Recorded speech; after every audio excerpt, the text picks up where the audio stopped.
Jesus e o Evangelho à luz da psicologia profunda. Convidados e aceitos. Evangelho, capítulo 18, item 2. Porque muitos são os chamados e poucos os escolhidos. São Mateus, capítulo 22, versículo 14. Toda a mensagem de Jesus é um confronto com o existente no mundo. Seu subjetivismo é objetivo e real, porque se assenta em parâmetros de lógica que fogem ao imediatismo, transferindo-se dos simples acasos para uma causalidade extrafísica, cujas conexões lentamente são identificadas pela pesquisa espírita, para a psicologia e pelas demais doutrinas de investigação da vida transpessoal. A psicologia, no momento, já detecta, a pouco e pouco, essas conexões cujas causas fogem ao plano apenas subjetivista, porque fundamentadas em realidades legítimas fora dos sentidos objetivos. A sincronização, embora elucide alguns desses fenômenos, não abarca toda a gama de conexões que facultam a sua ocorrência. Isso porque o ser espiritual governa os acontecimentos que têm campo no mundo físico, rico de fenômenos que, não obstante, são só aparentes.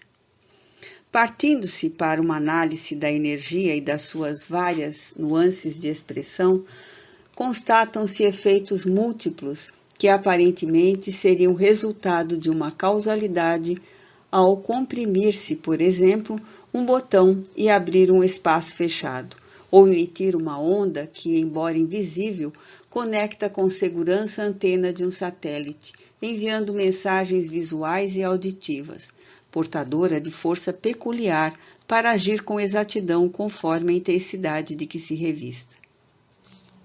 A uma observação menos cuidadosa, esse fenômeno pareceria casual, desde que não se pudesse repetir tantas vezes quanto desejadas. Graças às percepções anímicas e mediúnicas, desveladas e estudadas com critério pelo Espiritismo, esses fenômenos representem-se com as mesmas características, variando de conteúdo em razão da diversidade dos agentes que os acionam. Assim, o discurso de Jesus é sempre portador de um conteúdo subjetivo, que não se adapta à visão e aos modus operandi da sociedade, do seu e dos tempos futuros, estabelecida sobre base da percepção sensorial, do lógico e racional imediato, do concreto e do comum. Os primeiros nas convenções sociais são sempre aqueles que se esforçam, que triunfam, que conseguem romper as barreiras impeditivas do desenvolvimento convencional, granjeando fama e recebendo honrarias. Os últimos são os desclassificados, os fracos, os incapazes de sobreporem as próprias deficiências, o valor moral e suas manifestações de dignidade de caráter. Somente se poderá entender que os últimos são os primeiros quando se analise outra proposta não menos perturbadora do seu convite, informando que a porta é estreita, aquela que conduz à salvação, à libertação dos atavismos perniciosos e dos vícios, enquanto a do mundo é larga, prazerosa de resposta imediata, porque totalmente aberta às sensações que se fazem insaciáveis, portanto, profundamente desgastantes, não compensadoras.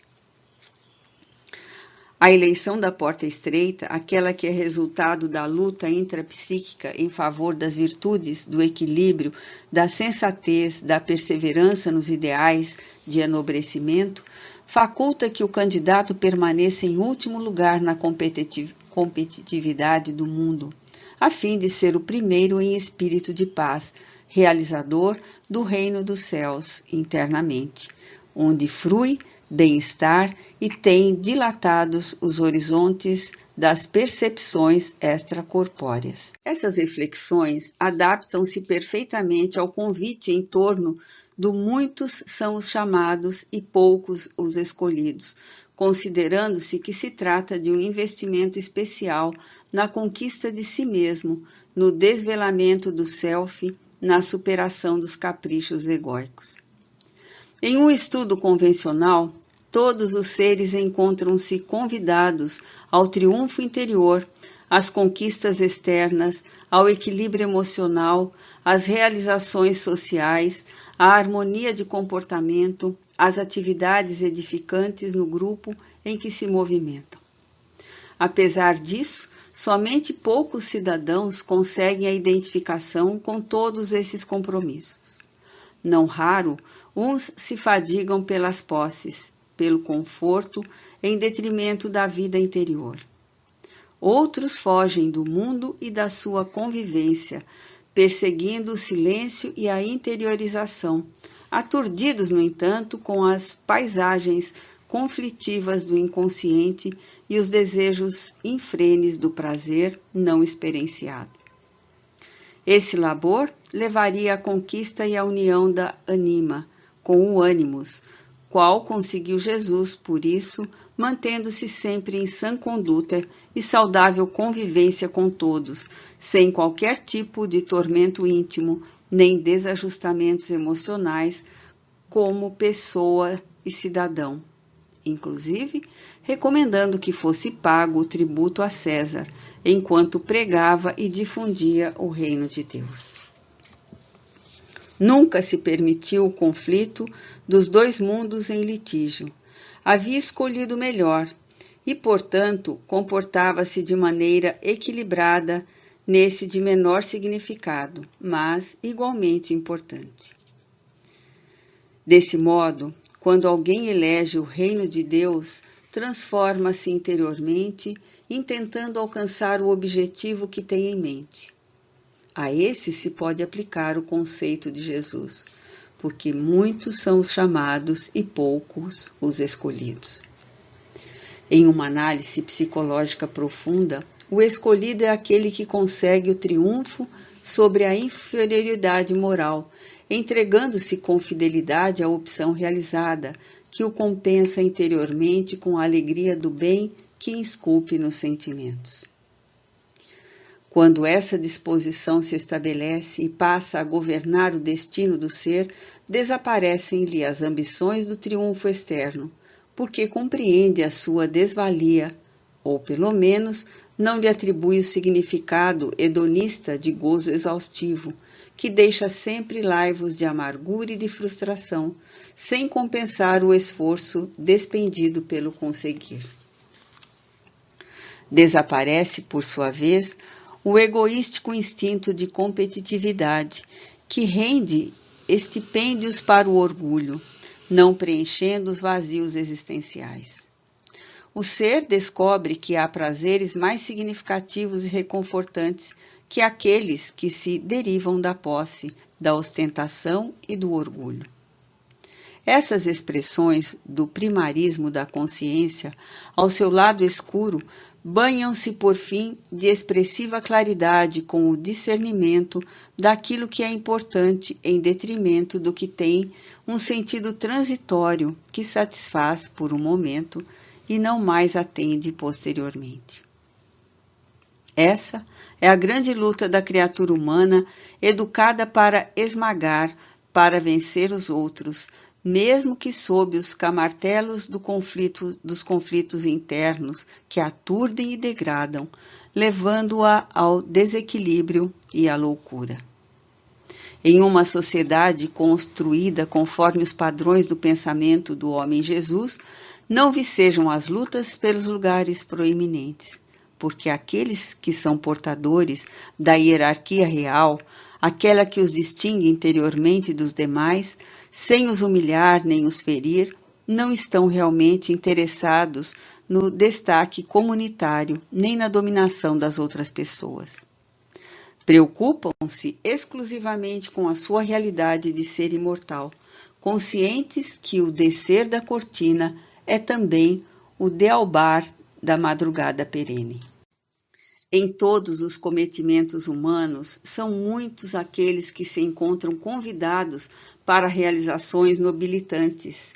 No entanto, vestido pela sombra, facilmente se desinteressam de prosseguir por falta da resposta compensadora aos vazios do ego, que se preocupa com o entulhar-se de preocupações e de lutas pela conquista da primazia.